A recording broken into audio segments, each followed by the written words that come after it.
Le 22 février, une sagesse pour aujourd'hui. L'amour de l'argent ou de Dieu.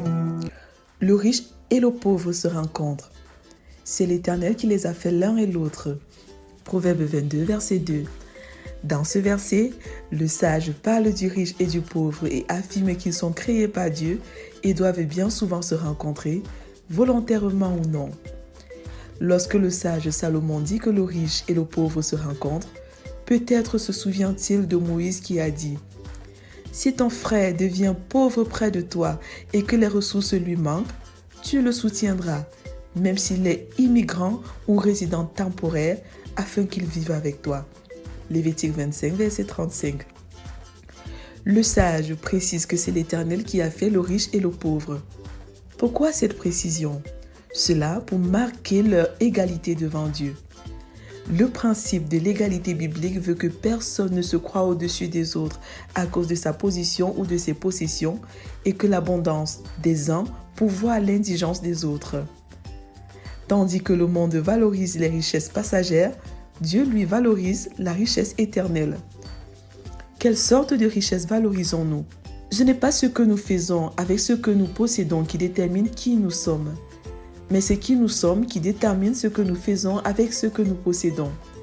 Jésus dit, « Car là où est ton trésor, là aussi sera ton cœur. » Matthieu 6, verset 21.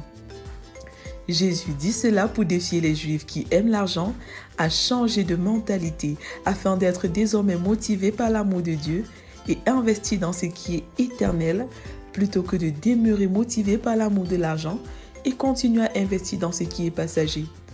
Vérité, tout homme investit temps, talent et trésor dans ce qui a de la valeur pour lui et son cœur y est attaché. Application, investis ma vie, mes biens, mes richesses et mon argent à connaître Dieu et à le faire connaître. Où est mon cœur? Pour répondre à cette question, il suffit de répondre à la question de savoir où va l'essentiel de mon temps, de mon talent et de mon trésor.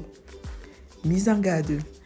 L'amour de l'argent est une racine de tous les maux, et quelques-uns, en étant possédés, se sont égarés loin de la foi et se sont jetés eux-mêmes dans bien de tourments.